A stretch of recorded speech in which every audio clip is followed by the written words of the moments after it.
প্রিয় বর্ধমান বিশ্ববিদ্যালয়ের ছাত্রছাত্রীরা, তোমরা কেমন আছো? আশা করি তোমরা ভালো আছো। আমি হেমন্ত টিউটোরিয়ালের পক্ষ থেকে হেমন্ত পরামানিক। আজকে আমি তোমাদের জন্য যারা বিএ 6 সেমিস্টারের পরীক্ষা দেবে, যাদের ইতিহাসে ডিএসসি 1 পেপারটি আছে, তাদের জন্য বেশ কিছু গুরুত্বপূর্ণ প্রশ্ন আমি তাদের জন্য নিয়ে এসেছি।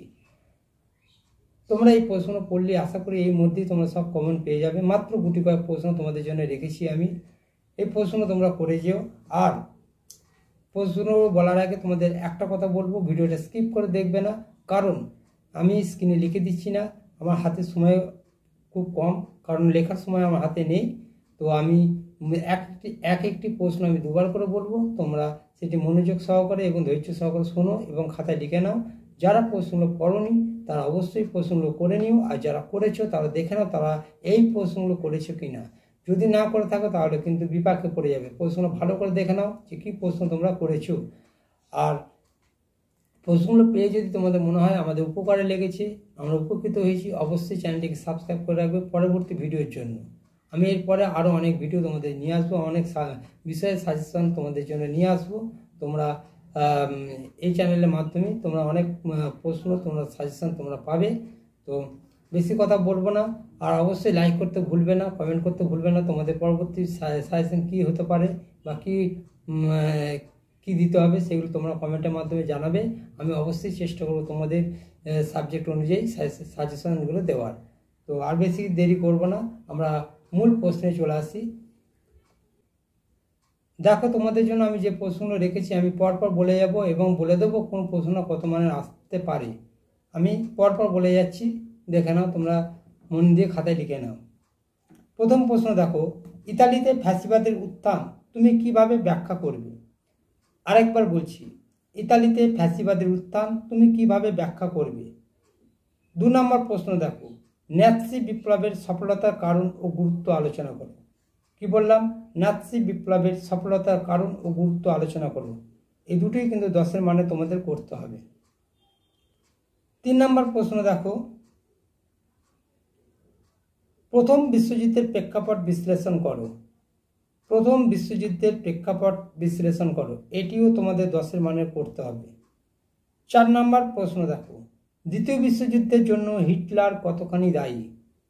দ্বিতীয় বিশ্বযুদ্ধের জন্য হিটলার কতখানি দায়ী? 4 নম্বর প্রশ্ন, এটি তোমাদের 10-এর জন্য করতে হবে। সম্ভবত 10-এর জন্য বেশি করে রাখাটাই ভালো, কারণ তোমাদের যদি 5-এ দিয়ে দেয় তোমরা লিখতে পারবে, কারণ 5 দিয়ে দিলে তোমরা 10 দিয়ে দিলে তোমরা লিখতে পারবে না। যদি 5-এর করে যাও 10-এর মানে দিয়ে দিয়ে তোমরা লিখতে পারবে না। তো ইতিহাসে সর্বদা তোমাদের 10-এর মানে দেখে যাওয়াটাই বেটার হবে।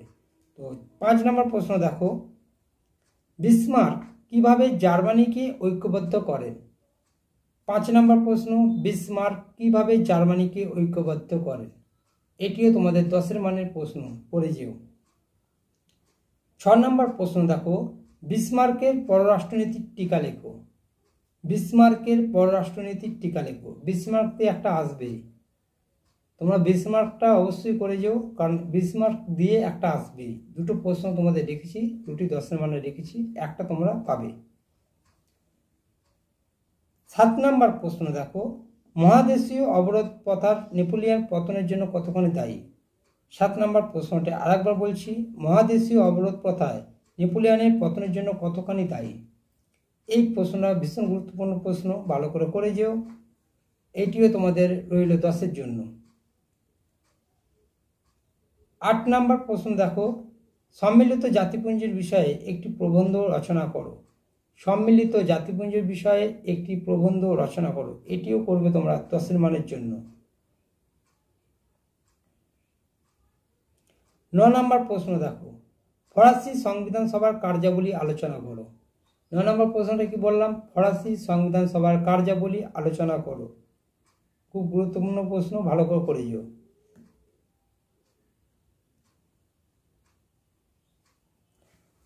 10 নম্বর প্রশ্ন দেখো, ফরাসি বিপ্লবের রাজনৈতিক ও অর্থনৈতিক কারণগুলি আলোচনা করো।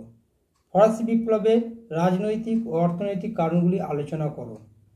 এটি 5-এর জন্য আমি দিয়েছি, কিন্তু তোমরা 10-এর জন্য করো, কারণ রাজনৈতিক ও অর্থনৈতিক দুটোই দেওয়া আছে। যদি 10-এর দেয় তবে দেখবে দুটোই দিয়ে দিচ্ছে, আর যদি 5-এর দেয় যে কোনো একটি দেবে। যদি এইরকম বলতে পারে যে ফরাসি বিপ্লবের রাজনৈতিক কারণগুলি আলোচনা করো, অথবা এইভাবে বলতে পারে ফরাসি বিপ্লবে অর্থনৈতিক কারণগুলি আলোচনা করো, এভাবেও আসতে পারে। অর্থাৎ তোমরা 10-এর জন্যই করে যাও, দুটোই করে যাও, রাজনৈতিক এবং অর্থনৈতিক দুটোই করে যাও, তোমাদের একটি দেবে। 11 দাগের প্রশ্ন দেখো, জার দ্বিতীয় আলেকজান্ডারের শাসন সংস্কারগুলি ব্যাখ্যা করো, তার নীতি ব্যর্থ হয়েছিল কেন? কি বললাম? জার দ্বিতীয় আলেকজান্ডারের শাসন সংস্কারগুলি ব্যাখ্যা করো, তার নীতি ব্যর্থ হয়েছিল কেন? 11 নম্বর প্রশ্ন। 12 নম্বর প্রশ্ন দেখো, তুমি কি মনে করো নেপোলিয়ন প্রকৃত অর্থে বিপ্লবের সন্তান ছিলেন? আরেকবার বলছি, তুমি কি মনে করো নেপোলিয়ন প্রকৃত অর্থে বিপ্লবের সন্তান ছিলেন? এটিও 5-এর মানের প্রশ্ন, আর আলেকজান্ডারের প্রশ্নটাও কিন্তু 5-এর মানের প্রশ্ন। 13 নম্বর প্রশ্ন দেখো, ইতালির ঐক্য আন্দোলনের ম্যাৎসিনি ও কাবুরের ভূমিকা আলোচনা করো। ইতালির ঐক্য আন্দোলনের ম্যাৎসিনি ও কাবুরের ভূমিকা আলোচনা করো। এই প্রশ্নটাও তোমাদের 10-এর জন্য করে যেও, কারণ তোমাদের যদি 10-এর আসে দুটোই আসবে, ম্যাৎসিনি ও কাবুরের সম্পর্কে লেখো, এটি আসবে। আর যদি 5-এর আসে যে কোনো একটি দেবে। এইভাবে বলতে পারে ইতালির ঐক্য আন্দোলনে ম্যাৎসিনির ভূমিকা আলোচনা করো, অথবা প্রশ্নটা এইভাবে বলতে পারে ইতালির ঐক্য আন্দোলনে কাবুরের ভূমিকা আলোচনা করো। তাহলে তোমাদের 10-এর করলে কিন্তু 5-এর হয়ে যাচ্ছে। আসার সম্ভাবনা কিন্তু 5-এরই আসে। তো দেখে যেও ভালো করে, দুটোই দেখে যেও। 14 নম্বর প্রশ্ন দেখো, ক্রিমিয়ার যুদ্ধের কারণগুলি কি ছিল, ফলাফল কি ছিল? এর ফলাফল কি হয়েছিল? কি বললাম? ক্রিমিয়ার যুদ্ধের কারণগুলি কি ছিল, এর ফলাফল কি হয়েছিল? এটিও কিন্তু তোমরা 10-এর জন্য করে যেও। তোমাদের 5-এর আসার সম্ভাবনা বেশি, কিন্তু তোমরা 10-এর জন্য করে যেও। কেন বলছি? যদি বলা হয় ক্রিমিয়া যুদ্ধের কারণগুলো কী ছিল, 5 নম্বর দেবে। বা ক্রিমিয়া যুদ্ধের কারণগুলি আলোচনা করো, 5 নম্বর দেবে। যদি বলে ক্রিমিয়া যুদ্ধের ফলাফল কী হয়েছিল, 5 নম্বর দেবে। তাহলে তোমরা কোনটা বাদ দেবে? ক্রিমিয়ার যুদ্ধ কিন্তু আসার সম্ভাবনা প্রবল। এবার কোনটা আসবে সেটা তোমরা যদি 10-এর মানের করে যাও, অবশ্যই তোমরা একটা কমন পেয়ে যাবে, অর্থাৎ 5-এর পেয়ে যাবে। আর 10-এর দিলে তো কোনো ব্যাপারই না, করে দিতে পারবে। 15 নম্বর প্রশ্ন দেখো, মহানন্দার প্রভাবের উপর টিকা লেখো। মহানন্দার প্রভাবের উপর টিকা লেখো, এটাও কিন্তু তোমাদের 5-এর মানের প্রশ্ন। মহানন্দের প্রভাবের উপর টিকা লেখো। 16 নম্বর প্রশ্ন দেখো, পূর্বাঞ্চল সমস্যা এবং রুশ তুর্কি যুদ্ধের প্রেক্ষাপট আলোচনা করো। পূর্বাঞ্চল সমস্যা এবং রুশ তুর্কি যুদ্ধের প্রেক্ষাপট আলোচনা করো। এটি কিন্তু 5-এর মানে তোমাদের করে যেতে হবে। আর লাস্ট কোয়েশ্চেন তোমাদের, ফ্রান্সে ফেব্রুয়ারি বিপ্লবের ফলাফলগুলি লেখো। ফ্রান্সে ফেব্রুয়ারি বিপ্লবের ফলাফলগুলি লেখো। সাথে তোমরা জুলাই বিপ্লবটা দেখে যাবে। জুলাই এবং ফেব্রুয়ারি দুটোই দেখে যাবে। তোমাদের ফেব্রুয়ারিটা আসার সম্ভাবনা সব থেকে বেশি প্রবল, তো বেশি করে ফেব্রুয়ারিটা করে যাবে। আর জুলাইটা কিন্তু দেখে যেও। বাই চান্স তোমাদের যদি ফেব্রুয়ারিটা না দিয়ে জুলাই দিয়ে দেয়, তোমরা করতে পারবে না, তাহলে তোমরা কিন্তু দেখে যেও। তো মাত্র এই কয়েকটি প্রশ্ন আমি তোমাদের কাছে তুলে ধরলাম। আশা করি এই প্রশ্নগুলো করলেই তোমরা এর মধ্যে সব কমন পেয়ে যাবে, আর বাইরে কিছু করার দরকার নেই। এই প্রশ্ন করলেই তোমরা কমন পেয়ে যাবে। আমি 10-এর মানের প্রশ্ন মাত্র কয়েকটি রেখেছি, একটু বেশি দিলাম 10-এর মানের, কারণ 10 থেকে 5-এর আসার সম্ভাবনাটা বেশি, অনেক সময় কেটে দিয়ে দেয়। ইতিহাস তো সবসময় মাথায় রাখবে, কারণ আর ফলাফল দুটোই দেখে। ইতিহাসে সবসময় দুটো দেখে দেয়, কারণ আর ফলাফল।